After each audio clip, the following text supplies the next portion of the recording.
I met him the way you meet most people who don't seem important at first, without fanfare, without knowing what would follow. It was a Tuesday. I remember because the cafeteria still smelled like overcooked pasta from the senior lunch program, and I was on mop duty again. My back ached from hours of scrubbing, and my hands had that faint sting from bleach I could never wash off. I wasn't bitter about it. That's just how it was. He was stacking chairs. Nothing about him stood out really. He wore a faded navy hoodie jeans that had seen better days, and work boots caked in what looked like dried mud. At first I thought he was one of the new volunteers, quiet, efficient, barely making eye contact. He didn't talk to the staff. He didn't flash a badge or a name tag. He just moved like someone who had done this before, like stacking chairs was second nature. We both ended up in the back room at the same time, reaching for the same battered broom. "You first," he said. His voice was warm, unhurried, like someone who didn't mind silence. I nodded and took the broom, unsure whether to thank him or just keep moving. I chose silence.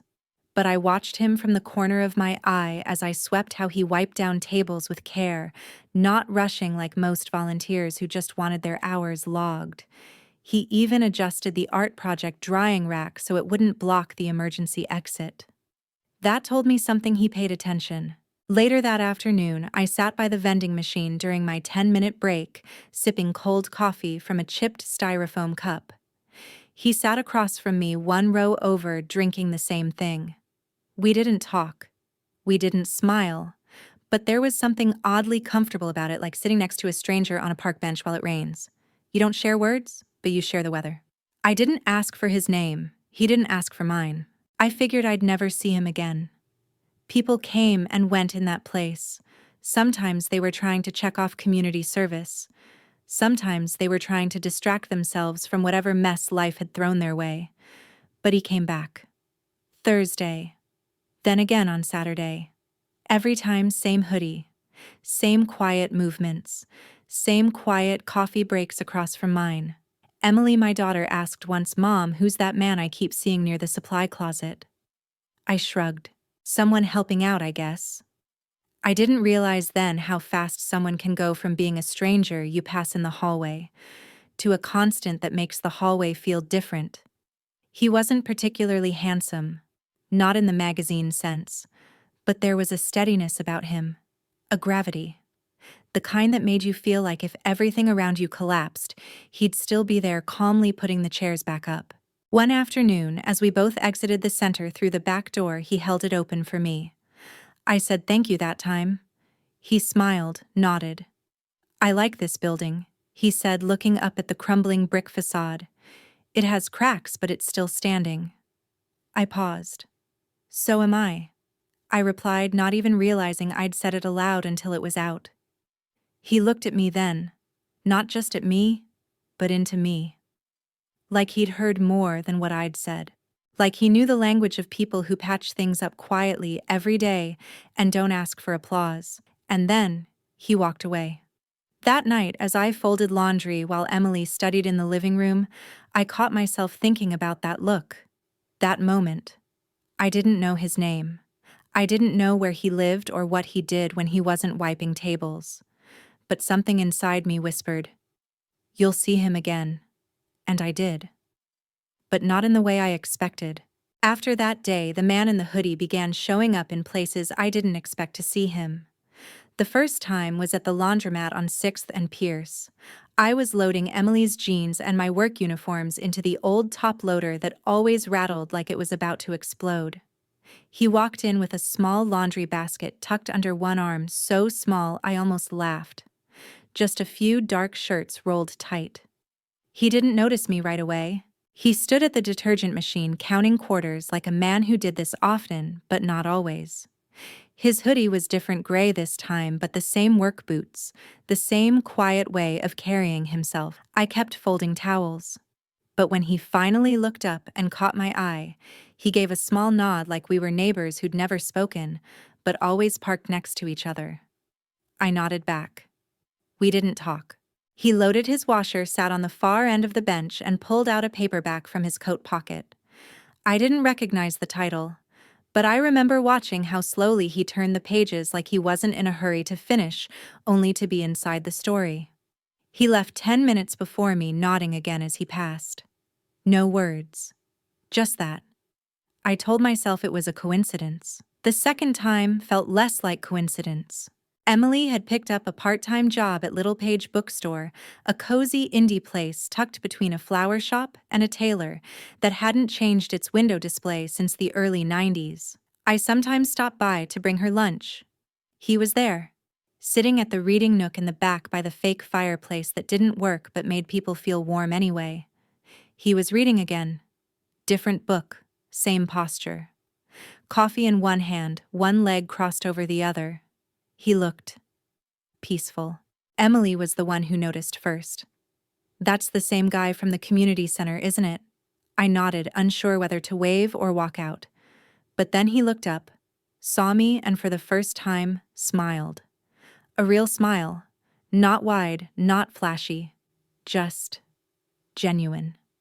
He didn't stand up. He didn't come over. He just held up his coffee cup a little like a quiet toast. I waved back. After that, I saw him more. Once at the farmer's market near the honey stand where they sold jars shaped like bears. Another time outside the public library helping an elderly woman with her walker down the stairs. Always alone. Always understated. Always in earth tones and old boots. I never asked if he lived nearby. He never asked about me either. But I started to feel something I hadn't felt in a long time: familiarity. Not romance. Not yet. Just that odd warmth you get when you recognize someone in a crowd and they recognize you back. A silent agreement that says, "I see you. You exist. You're not invisible." One morning, back at the center, we ended up in the staff kitchen at the same time. I was pouring what was left of yesterday's coffee into a foam cup. He did the same silently. There was only enough for one decent cup, really. He handed me the better of the two without saying a word. I almost refused out of habit. But something about the way he did it, casual, unceremonious, made me accept.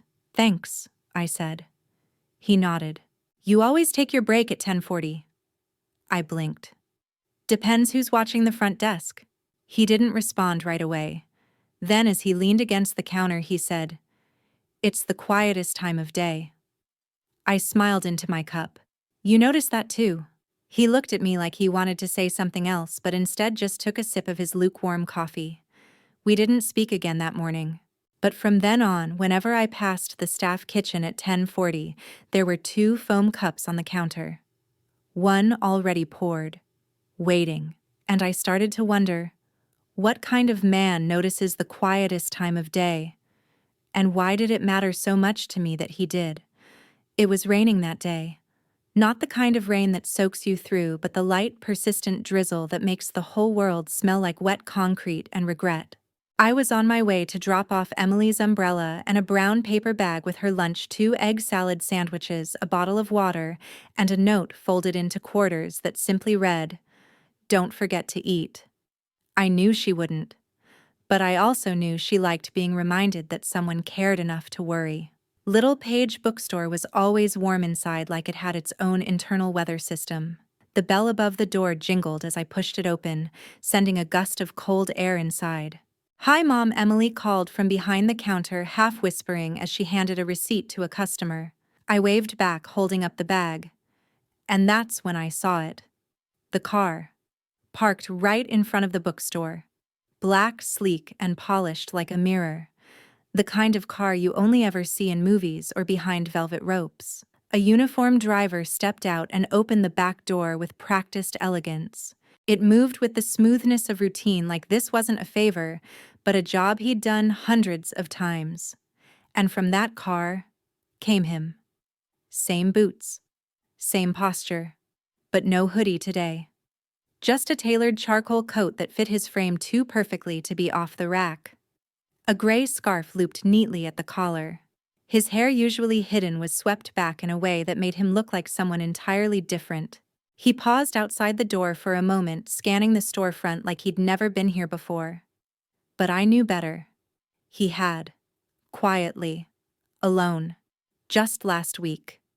When he stepped inside, everything changed. The manager, Marta, a woman who rarely smiled at anyone unless they were holding a hardcover bestseller, practically glided toward him. Her entire demeanor shifted. Shoulders back, hands folded. She bowed her head slightly when she spoke. "Mr. Ellis," she said. "Not welcome in." Mr. Ellis. Like she knew exactly who he was, and more importantly, who she wasn't. I stood frozen by the greeting card rack. He saw me. Our eyes met across the store just for a second. And I swear, just for a moment, he looked like the man who used to leave 2 cups of coffee waiting on the counter at 10:40. But that look vanished as quickly as it came. He turned back to Marta and said something I couldn't hear. I watched as she nodded, guiding him toward the private event room in the back. Her voice turned high-pitched, cheerful, even flirtatious. The kind of voice reserved for people who had power over your rent, your budget, your hiring decisions. He didn't look back at me. Not once. I left without saying goodbye to Emily. I didn't want her to see my face. I told myself it didn't matter. But as I walked back through the drizzle, the paper bag now limp in my hand, something inside me cracked, not loudly, but the way glass cracks under sudden cold. You don't hear it. You just see the fracture lines spreading. He knew. He had to. That I'd be there. That Emily worked there. That I was her mother. And he didn't say a word. The man I thought I knew, the one who noticed quiet hours and poured coffee without being asked, stepped out of a black car with a driver in white gloves. He wasn't stacking chairs at the community center because he had nothing better to do. He was there because he wanted to be unseen. And I was the perfect audience for that performance. Someone too busy, too tired, too ordinary to suspect anything more. That night, I didn't sleep. Emily came home late from her shift and asked if I was okay. I said I was. That I was just tired. But the truth was, I felt like I'd been walking barefoot in a dream, thinking the ground was soft, only to realize it had been glass all along. And the worst part wasn't that he hadn't told me. It was that for the first time in a very long time, I had let myself feel noticed. And now I wasn't sure if that feeling had ever been real. I didn't open my phone until after Emily had gone to bed. She had made us a simple dinner, boxed mac and cheese with steamed broccoli, because she knew I'd insist on something green. We ate in front of the TV like always, but my mind wasn't on the show. I laughed in the wrong places, nodded without listening, and when she went to her room with a tired yawn, I sat at the kitchen table with a cooling cup of tea and a knot in my chest I couldn't name. My phone screen glowed too bright in the dark kitchen. I typed his name the way you write down something you're not sure you want to see. Graham Ellis. At first, nothing specific came up. A few scattered articles about land deals, donations to arts foundations, a partnership with some environmental group up north. Then I added CEO. And there he was, in glossy press photos, wearing that same charcoal coat, but this time with a sleek tie, standing between senators and board members. Phrases like reclusive real estate magnate and tech-adjacent billionaire followed his name like a parade of shadows. I clicked through more links than I could count. A headline from Forbes, a feature in Architectural Digest about his lake house, a piece from years ago that called him a modern Gatsby with scars the public never sees. I didn't understand half of it. Investment portfolios, off-market developments, hedge funds, and international holdings. But I understood enough. He wasn't the man who brought 2 cups of leftover coffee to a break room. He was the man who could buy the break room, and the building, and probably the whole street. I don't know how long I sat there reading, rereading, watching that image of him morph into something both distant and intimidating. Like watching a balloon float out of reach and realizing it was never yours to begin with. I wanted to believe it didn't matter. That kindness is kindness no matter who it comes from. That a man could quietly mop floors at a community center just because he wanted to feel useful again. But I couldn't stop the voices in my head. Why didn't he tell you? What does he want? Was it a game? A distraction? A study in how the other half lives? And the worst one of all, did he feel sorry for you? The next morning, I left early for work. I changed my break schedule.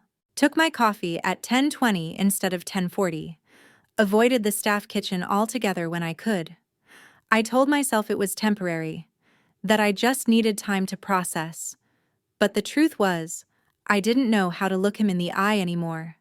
Because now, when I looked at him, all I could see was a man pretending to be small, while I had spent my whole life apologizing for being exactly that. I wondered if he noticed the shift, if he saw how I ducked into the supply room when he entered a hallway, if he felt how my good morning became fewer, shorter, colder. I never said anything, and neither did he. But the silence between us grew louder with every passing day. A week later, I walked into the community center break room. There were 2 cups on the counter. Only one was full. The other one was empty, just foam and a stir stick resting inside. I stared at it for a long time, then poured my own coffee and sat down facing the window. He didn't come in that day, or the one after. And somehow that hurt even more than the truth I'd read online. It turns out I wasn't the only one who'd gone looking. I didn't find that out until much later, after everything had already unraveled and reshaped itself.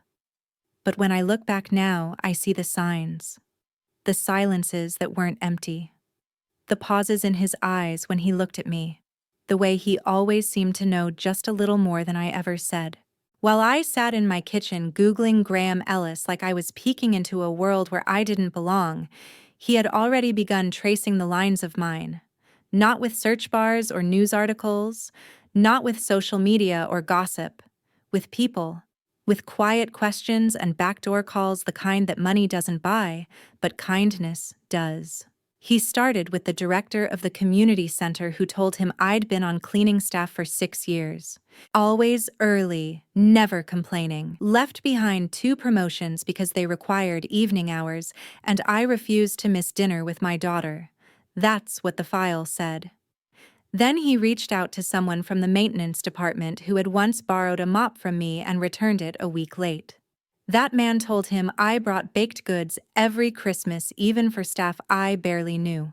And when Graham asked about the girl at the bookstore who sometimes visited with a lunch bag and a shy wave, he was told her name was Emily, my daughter. Student. Hard-working.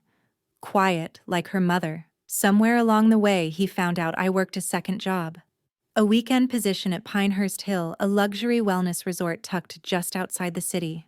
I'd taken it years ago when Emily started college, needing extra money to cover tuition gaps and car repairs, and the kind of emergencies that sneak up on you like unpaid parking tickets and root canals. He didn't ask why I worked 2 jobs, but I think he understood. Because by the time he called Pinehurst quietly without using his real name, he already knew more about me than I knew about him the day I poured that coffee down his expensive coat. The day Graham walked into Pinehurst Hill, no one recognized him. Not at first. He booked a spa suite under a different name. Checked in without fuss. Tipped modestly. No entourage, no flash. Just a man with tired eyes and a suitcase that didn't match his shoes. I wasn't on shift that day, but one of my coworkers told me later. There was a guest asking around about the cleaning staff. Real polite but specific. Wanted to know who handled which floors. Said he was writing a letter of commendation.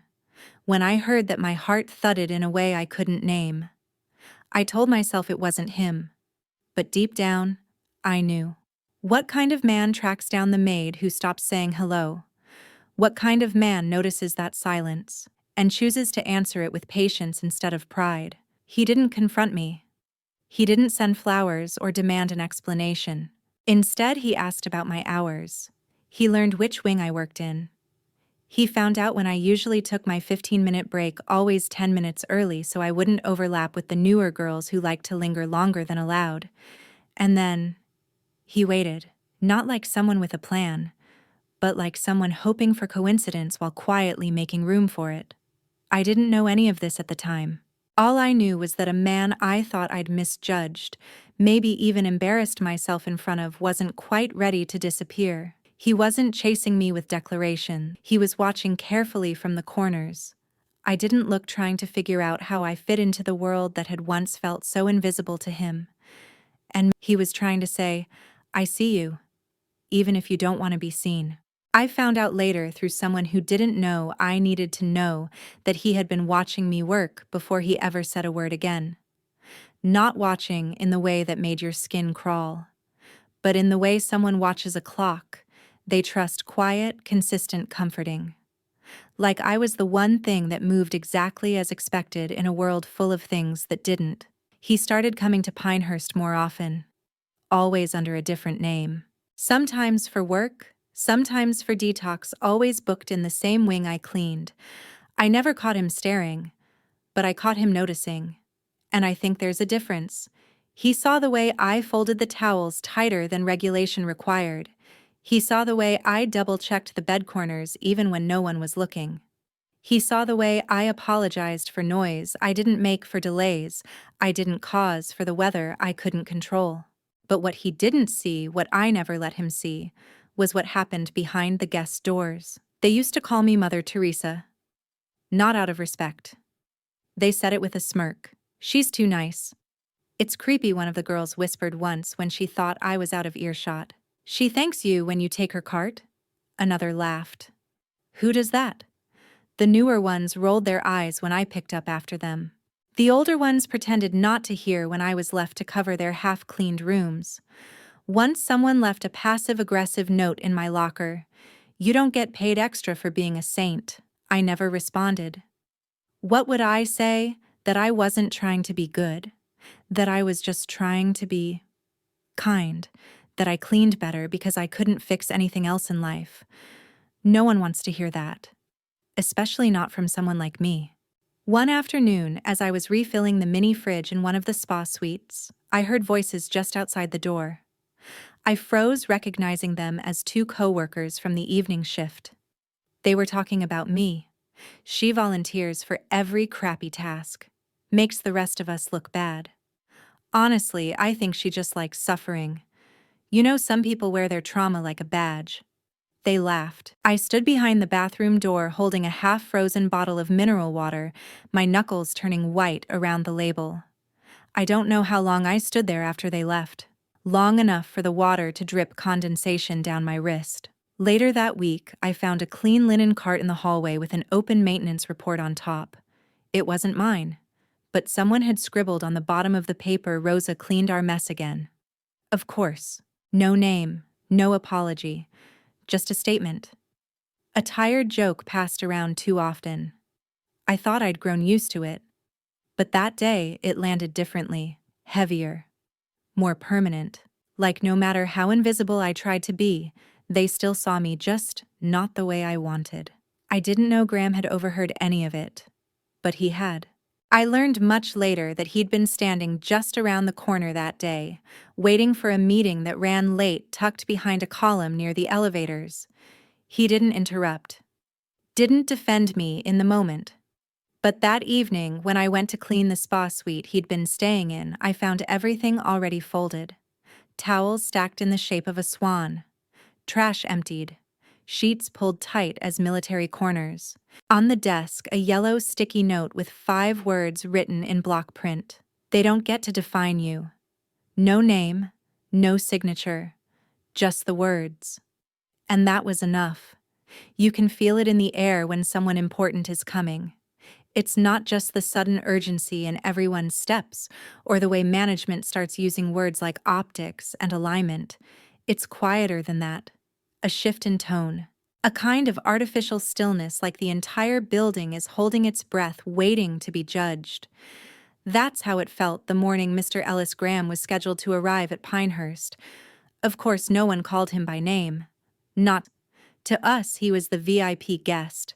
The kind who didn't make requests, he made decisions. Rumor had it he'd invested in the expansion project, that he was scouting the property for future development, that he'd dine with the regional director, that his stay would make or break someone's bonus. All we knew for sure was that our general manager hadn't smiled in 3 days. At 10 a.m., she called a staff meeting in the laundry corridor, something she hadn't done since the Christmas party got canceled during flu season. She stood with her clipboard like it was a badge of honor. "Today we're assigning service rotations differently," she said, scanning our faces like she expected someone to faint. "I'll be personally assigning who delivers the welcome tea." That caught my attention. The welcome tea was usually handled by the front desk concierge or a junior service rep, not housekeeping. So when she turned to me and said, "Rosa, you'll do it," I blinked. "Me," but I started. "Your uniform's always neat," she said quickly, almost kindly. Guests respond well to calm energy. I should have said no. I should have asked why now, after years of being invisible, they suddenly wanted my face on display. But I didn't. I nodded like I always did. And that was that. The tea tray was heavier than it looked. Real silver polished that morning until you could see the pores on your own nose in the reflection. The cups were bone china, thin as a whisper, the kind that made you afraid to breathe near them. And the teapot was... I carried it down the corridor with both hands, the steam curling up against my neck. Each step felt watched, even if no one was in the hallway.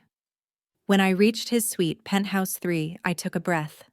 Knocked twice. No answer. I knocked again. Heard footsteps.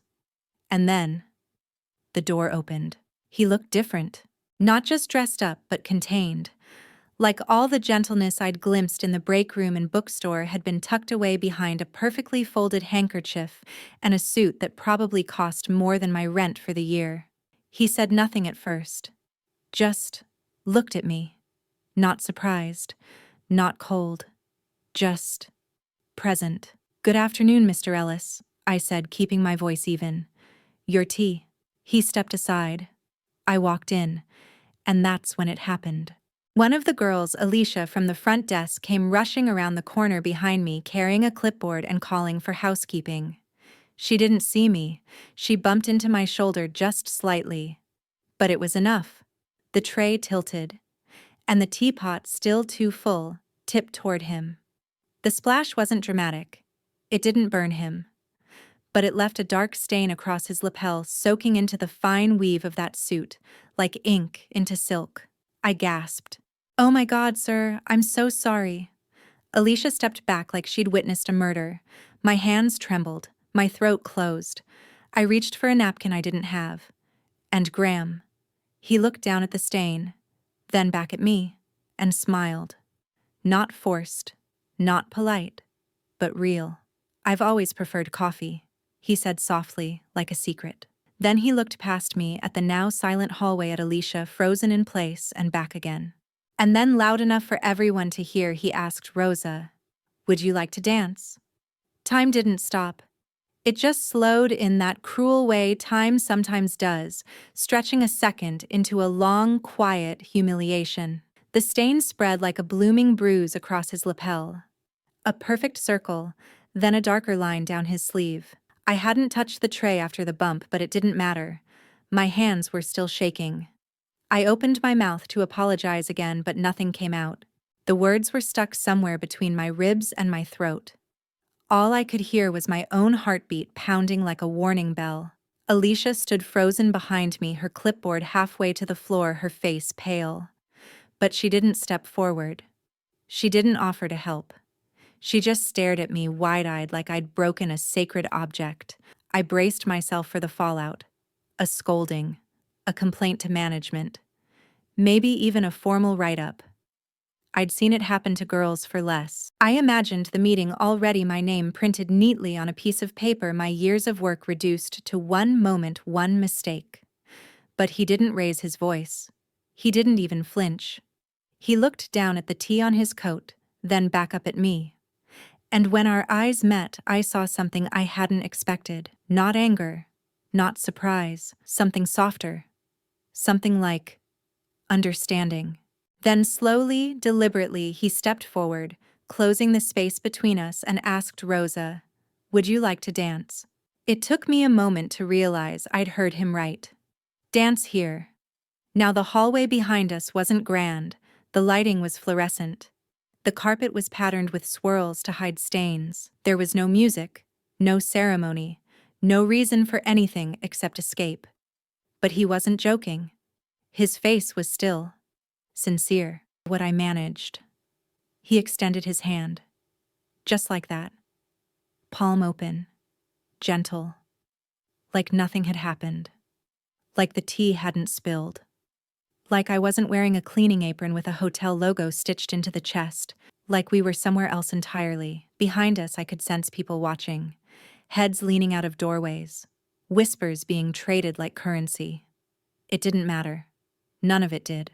Because in that moment, something inside me, the part that always braced, always shrank, stopped trembling. I took his hand. We moved awkwardly at first. I'd never danced in a hallway before, certainly not with a man whose name appeared in business magazines and boardrooms. But he held me lightly. No pressure, no direction, just an invitation to be still together for a moment outside everything else. I ruined your suit, I whispered. It's just fabric, he said. I could lose my job. His jaw tensed slightly like he wanted to say something but didn't. Then softer. Not if I say you saved it. I smiled despite myself. There was no music, but he hummed a tune soft and steady. Something old. Something familiar in rhythm, even if I didn't recognize the melody. And somehow, it was enough. When we stopped, the hallway had gone quiet. No more footsteps.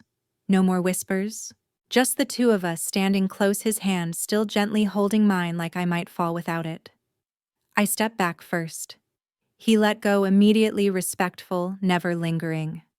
Thank you, he said. Not in the way people thank you for service, but in the way you thank someone for showing up in your life when they didn't have to. I nodded. My throat was tight. Then I turned, picked up the tray from the floor, and walked away, my heart louder than my footsteps. By the time I got back to the staff corridor, my hands were steady again, but nothing else was. Because somewhere in the middle of a perfectly disastrous tea delivery, a man I thought had left my orbit had pulled me back in with nothing more than a question. And the weight of a stare that didn't see my apron or the tray or the mistake. Only me. It should have felt ridiculous. Dancing in a hallway, no music, my apron still damp from the tea. The overhead light buzzed faintly, casting dull shadows on the patterned carpet. But none of that stayed with me. What stayed was his hand in mine, warm, steady, and still there, even after I'd taken the first step away. I didn't speak. Neither did he. We didn't have to. There was something about silence that, when shared with the right person, becomes its own kind of music. The tune he hummed that day, it stayed with me. Not just in my ears, but in my chest, like the low thrum of a memory I couldn't name.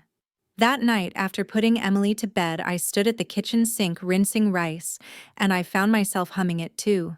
Softly, tentatively, like trying on a jacket from someone else's closet. But the melody fit too well. And suddenly, it wasn't just a tune anymore. It was my mother's voice. She used to hum when she braided my hair. Every Sunday morning without fail, a low, gentle tune with no words. I never asked what song it was. I always thought it was something she made up. Something just for me. After she passed, I tried to remember it.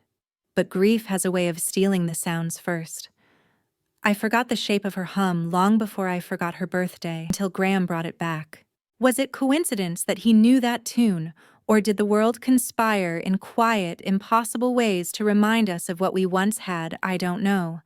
But I remember standing in that resort hallway, his arm around my waist, one hand holding mine, and hearing that melody in his breath. And in that moment, I didn't see a billionaire. I didn't see a guest. I saw a man who unknowingly handed me back something I thought I'd lost forever.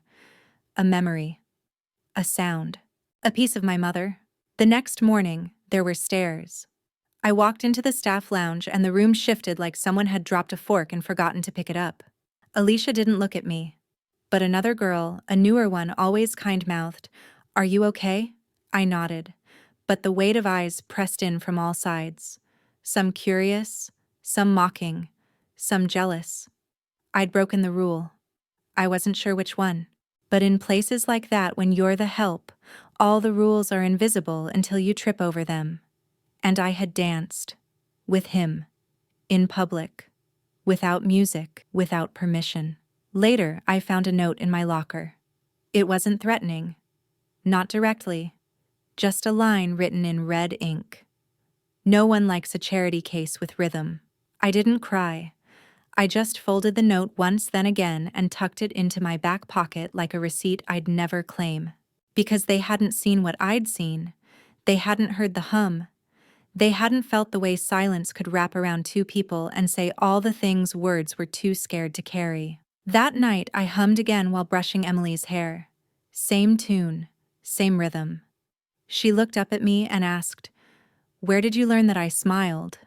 From someone who reminded me it was mine. She nodded, not understanding.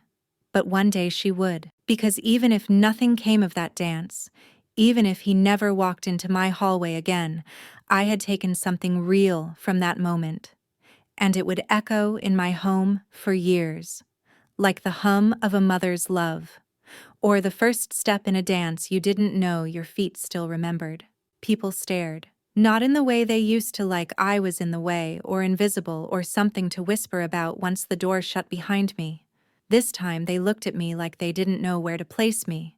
Like I no longer fit inside the small box they had carved and labeled quiet maid, single mom, too polite. And for once, I didn't try to fit back in. The resort never had music in the hallway. Only the soft churn of air vents and the occasional clicking of heels. But I swear, after that dance, there was something louder left behind. A silence that wasn't empty, but expectant. Like the walls were still holding their breath. Like the floor hadn't forgotten how I moved with him on it. I walked back into the staff quarters alone, but not unnoticed. Someone dropped a clipboard. No one picked it up. Two of the front desk girls froze mid-conversation. One of the cooks, I didn't even know his name, just nodded slightly like he was trying to make sense of what he saw in me. Maybe they thought it was a performance.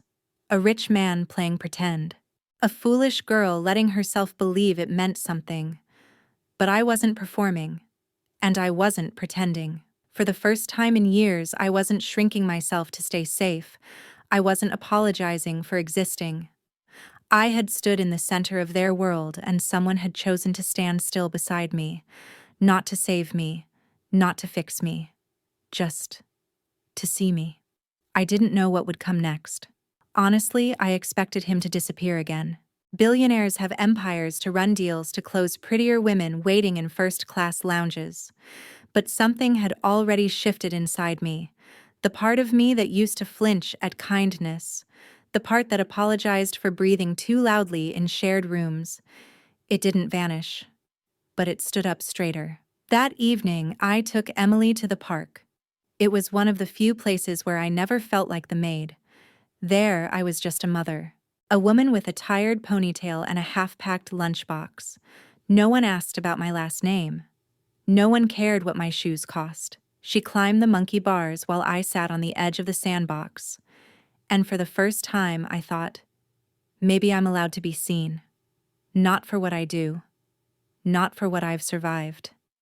But simply for who I am when no one's telling me who I'm supposed to be. Back at the resort, the stories had already begun. I heard one guest say he'd seen Graham only dance once before in Milan with some diplomat's daughter. Another said I must have been an old flame, a hidden mistress, a secret affair. I smiled when I heard that, because the truth was more mundane and more powerful. He didn't know me at all. Not really. Not until he watched me clean a room I hadn't messed up. Not until he saw the way I treated people who didn't see me. Not until the day I spilled tea on his $1,000 suit and couldn't look him in the eyes, and he looked at me anyway. Looked at me like I wasn't a mistake. Like I wasn't furniture in his background. I wasn't in love with him. Not yet. But I was in awe of something I'd never felt before. The feeling of being seen without being studied. Of being held in a moment without being claimed.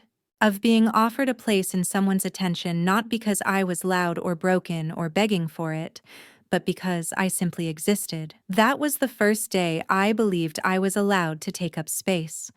That maybe I didn't need to fold myself into corners just to survive, and if anyone couldn't handle that, let them look. I had nothing left to hide. They didn't say anything to my face. Not at first. That's the thing about people who've decided you don't belong. They won't confront you. They'll isolate you. Quietly. Efficiently. Like trimming the edges of a photo. I came in the next morning to find my name tag missing from the schedule board. No explanation. No shift. Just a blank space where I used to be. In the locker room, my cubby was locked. With someone else's padlock. Inside my change of clothes, my daughter's drawing, and the emergency granola bar I always kept sealed off like they were toxic. I asked around. Shrugs. Avoided eyes. One girl muttered something about special treatment and walked off. At the staff cafeteria, no one sat next to me. Not even Martin the dishwasher, who once split his sandwich with me when I forgot mine. He looked away like he didn't remember. Like I hadn't spent years laughing at his terrible knock jokes. It was like the dance had turned me into a stranger overnight. A stranger who dared step outside the lines they'd drawn. A stranger who forgot her place. Who danced in a silk dress she didn't own and returned to her uniform the next day thinking nothing had changed. But everything had. Even Emily felt it. When I picked her up from school, she clutched her backpack like a shield. "Why did Ms. Dana say you were famous?" She whispered, her voice half curious, half scared. I froze. What else did she say? She told everyone your boss is your boyfriend, that you used your looks to get out of mopping floors. She looked up at me confused. But you don't even wear makeup. I forced a smile. People say things, baby. Doesn't mean they're true. But truth wasn't what hurt. It was the way it spread. The way a whisper could stain more thoroughly than spilled wine on linen. That night, I sat on the edge of our bed while Emily slept.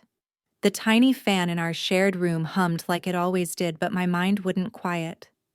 What had I done? I hadn't chased him. I hadn't begged for attention. I'd just danced. And somehow that made me the enemy. There's something terrifying about being noticed when you've spent your whole life surviving by staying invisible. It's like walking in sunlight for the first time, only to realize your skin was never meant for it. Hansarikanim. I got a call from HR the next morning. Polite rehearsed. Due to a recent guest complaint and concerns over staff conduct, we are placing you on temporary leave while we investigate.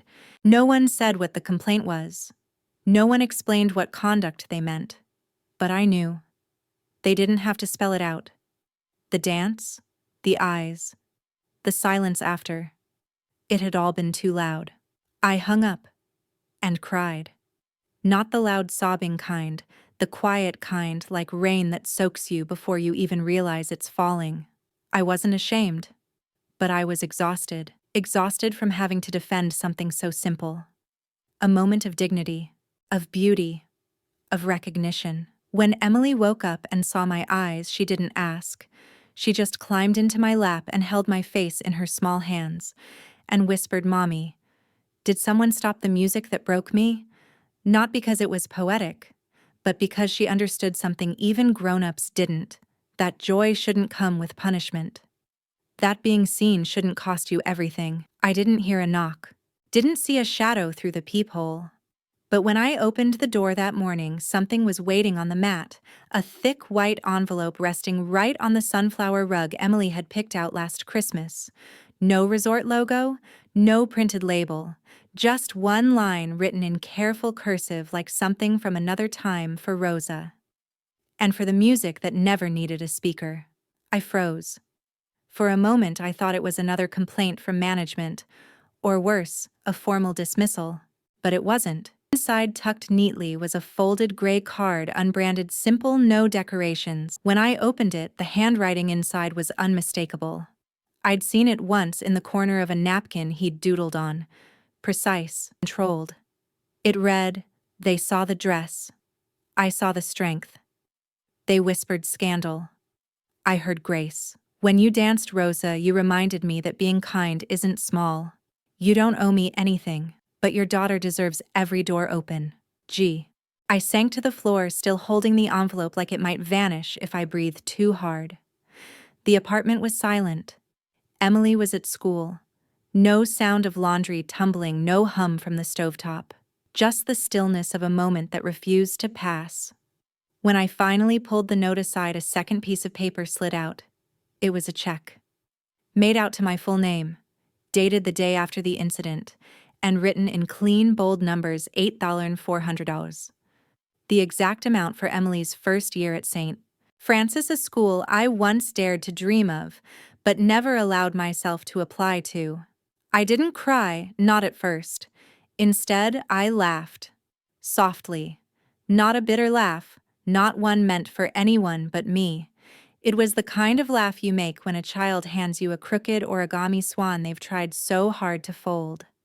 A laugh that comes when something impossible becomes suddenly gently real. I hadn't seen Graham since the night of the dance. He hadn't returned to the resort. No whispered sightings in the lobby, no black car outside. But now I knew. He had seen everything. He had heard the silence after the song, the whispers, the snickers behind pressed lips, the closed lockers, the sideways glances. And he had said nothing in public, made no grand gestures, offered no defenses. Instead, he sent one quiet answer, clear as a bell: I saw you. He didn't lift me up to show I mattered. He simply acknowledged that I already did. That night, I sat at the kitchen table long after Emily had gone to sleep. I placed the check back inside the envelope like it was someone's heart, delicate, unspoken, alive. I didn't know if I'd ever use it. I didn't know if I should. But I knew whether I did or not, it wouldn't change the fact that someone had truly seen me. Not the housekeeper. Not the single mom. Not the invisible girl who kept her head down so no one would see her try. But Rosa. And for the first time in my life, I believed I might deserve to be seen. The ballroom had been dressed to impress. Chandeliers glittered like constellations, and the string quartet played so softly it felt like the walls were humming. I stood by the champagne tower wearing my uniform and a practiced smile, the kind that didn't reach my eyes but passed inspection. After all, that's what I was tonight, just another name on the staff list, invisible behind black slacks and pinned back hair. I wasn't supposed to be in this room. Not really. The annual Whitmore Foundation Gala was a high society event, a place where legacy families passed donations back and forth like heirlooms. The resort had pulled every available hand on deck, even me, despite knowing I'd asked for light shifts that week. They need more servers with good posture, my supervisor said, eyes scanning me like I was a bottle label. And people won't complain about your face. I didn't know if that was meant to be a compliment. I didn't ask. The moment he walked in, the air shifted. Even before I turned, I felt it. A weightless pause, like someone had exhaled into the center of the room, and the whole place leaned forward to listen. Graham Whitmore. In a charcoal suit that probably cost more than my rent for the year. No date, no entourage, just his hands casually in his pockets, as if he had nothing to prove. But it wasn't his arrival that made me freeze. It was what he did next. He didn't head for the front table where his name card waited. He didn't shake hands with the board members rushing toward him. He didn't even glance at the cameras. He looked straight at me. I panicked. Not outwardly, I'd gotten good at hiding that, but inside my heart skipped 2 beats and landed somewhere near my knees. I quickly turned away, pretending to fuss with the glasses. Maybe he'd seen someone else. Maybe he wouldn't come over. Maybe he would. I didn't know which scared me more. 10 minutes passed. 15. I kept serving. Avoided his line of sight. Smiled when needed. The gala was in full swing. Wine flowed. Polite laughter filled the corners. The speeches began. And then, the music changed. Gone was the polite string background. In came something older, slower. A jazz standard, maybe. Something warm that wrapped itself around the walls and pulled you in. The dance floor cleared. The lights dimmed just enough. And when I looked up, I saw him walking toward me. Not toward the dance floor. Not toward the mayor. Not toward the socialites gathered around the dessert table. Toward me. My tray shook. I barely caught the flutes from tipping. I whispered to my nearest coworker, "Cover me for a minute," and stepped back, intending to disappear to the kitchen, to the restroom, anywhere. But before I could move, he was in front of me. He didn't say a word, just offered his hand, not like a prince, not like a savior, but like a man asking a woman to meet him halfway. I stared at it. His hand. The one I'd seen cradle an espresso, hold a checkbook, tap lightly on a ballroom table. Now it waited for mine. "You shouldn't," I whispered, barely audible. But he smiled gently. "I should have asked a long time ago." And with that, I let him lead me. We stepped onto the dance floor. And this time, there was music. A full band. A full crowd. And yet the silence between us was the only sound I could hear. He didn't ask me why I'd stayed away. I didn't ask him what this meant. There were no explanations needed. Only the weight of his hand on mine. The rhythm of shared breath. The eyes that no longer looked past me but through me into the marrow. And in that moment, I wasn't the maid. I wasn't the girl with a daughter and unpaid bills and a locker with no key. I was Rosa. The woman he chose in front of everyone. The ballroom was still again, but this time not out of judgment, out of awe. There I was in my catering uniform, standing in the center of polished marble floors under a rain of chandeliers, dancing with the one man the whole room came to see. No one said a word, and then someone clapped. Just one person. A hesitant, confused clap from somewhere near the orchestra. And then another. A ripple turned into a wave. Applause bloomed across the room like a slow, dignified fire. Not raucous, not mocking, almost reverent. He held me like I mattered. Graham wasn't trying to perform. He wasn't smiling for the crowd. He wasn't doing this to make a point. He was just dancing. With me. His hand at the small of my back, gentle but firm. My fingers resting on his shoulder, barely believing this was real. My steps shaky at first, then steadying as I felt his rhythm take over mine. He didn't speak, but he hummed. A quiet melody, one my mother used to play on Sunday mornings when she thought no one was listening. It unraveled me. I looked up at him.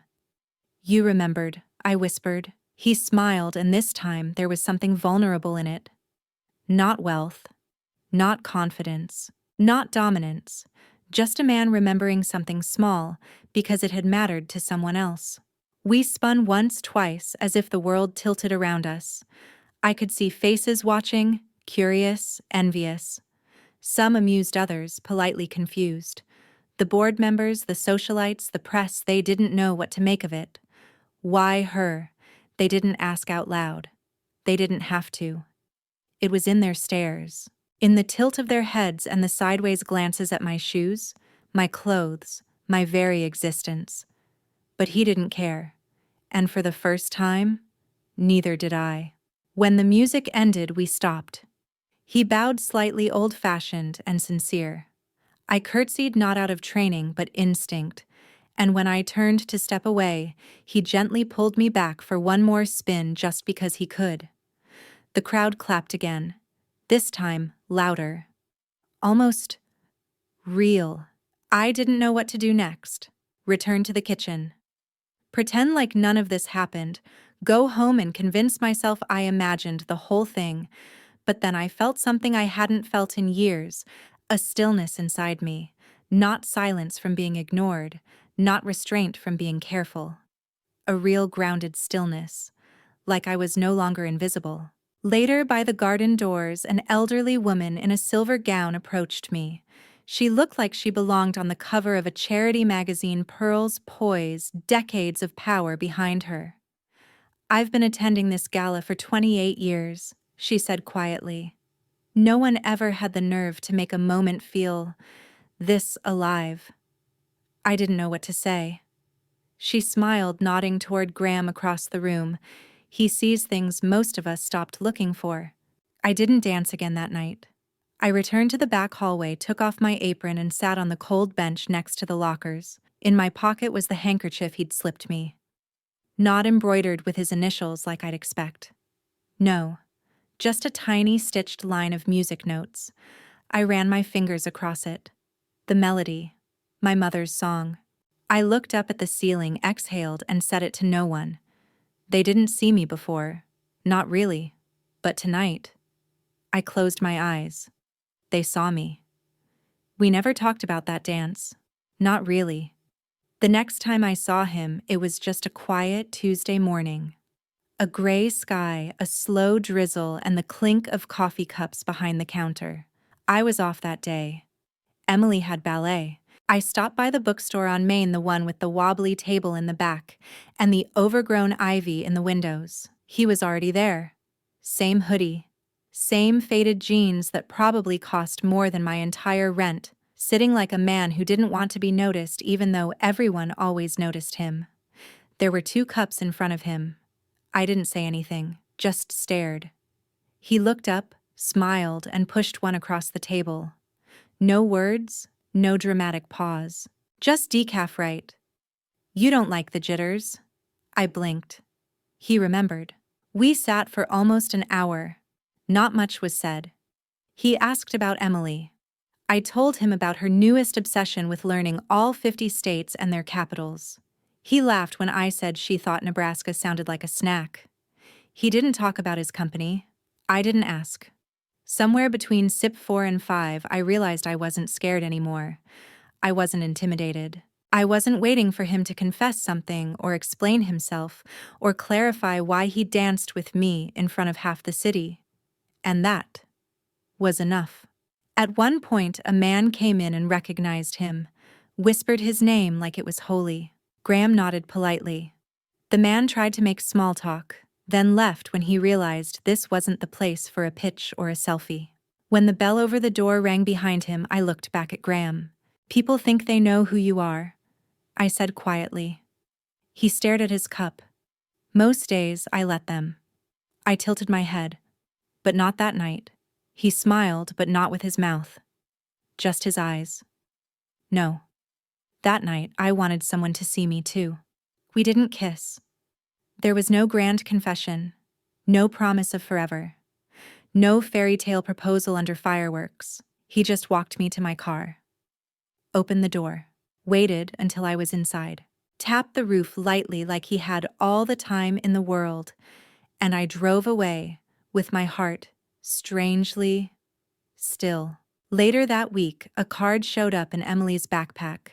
She thought it was a library notice, but when I opened it, it was handwritten in soft blue ink, to Emily, for knowing every capital, to Rosa, for remembering the music. No fairy tales, just real things, one step at a time.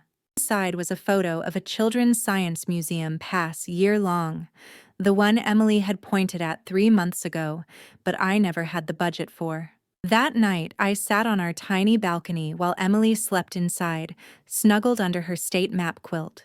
I held the card, the pass, and the weight of what wasn't said between us. And it was strange. I didn't feel like Cinderella. There was no slipper, no crown, no carriage waiting. Just a hoodie-wearing man who knew my coffee order and a little girl with dreams bigger than our apartment. I whispered into the quiet, I don't need to be a princess, because some stories don't need ballrooms, they just need someone who stays. Sometimes I still ask myself what really changed. Was it the moment he walked across the ballroom floor? Was it when the violinist stopped playing but we kept dancing? Or was it the morning after when I looked in the mirror and didn't see someone invisible anymore? I think it happened slower than that. I think it was in the way he never asked me to change. At the resort, people kept talking for weeks. Whispers behind napkins, raised eyebrows in elevators, the subtle shift of silence when I walked into the break room. But no one fired me. No one dared. Graham never intervened, not directly. But I suspect someone somewhere made a phone call. All I know is that my locker was eventually unlocked and my hours were quietly restored. And slowly, like rain soaking into dry soil, the noise died down. One afternoon, Emily and I passed by the city park. A small wedding was happening under the old willow tree. Just 20 guests, a violin, no aisle. Emily tugged my hand. Is that what real love looks like? I bent down and whispered, Sometimes. But sometimes real love looks like 2 coffee cups and no questions. She nodded like she understood. Maybe she did. That evening, I sat on our couch holding the old mug with the chipped rim. Emily was asleep. Graham had texted earlier a photo of a recipe gone wrong, flour everywhere, captioned, "I swear I followed the instructions." He didn't ask to come over. He didn't expect a reply. But I smiled. Because somewhere between broken mugs and terrible cupcakes, we had found a rhythm. No pressure, no fantasy, just presence. Sometimes I wonder why he picked me. He could have had anyone. He had before. But then I remember what he once said, that people see what they want, and most never look further. I didn't wear makeup most days. My hair was usually in a knot. I laughed too loud at kid jokes. I cried at commercials. I reused coffee filters when money was tight. But I listened. I remembered his songs. And just, maybe that was enough. I used to think love needed proving. That it came with declarations, with fireworks, with witnesses. But the truth is, love is quieter than that. It's someone remembering your order. It's someone who notices your silence. It's someone who never asks you to be smaller or shinier or different. The world still saw him as the billionaire in the suit. But to me, he was the man in the hoodie. The one who hummed off-key, who danced in silence, who didn't choose me for a headline or a statement or a rebellion. He chose me because he saw me. And for the first time in my life, I chose to believe I was worth seeing.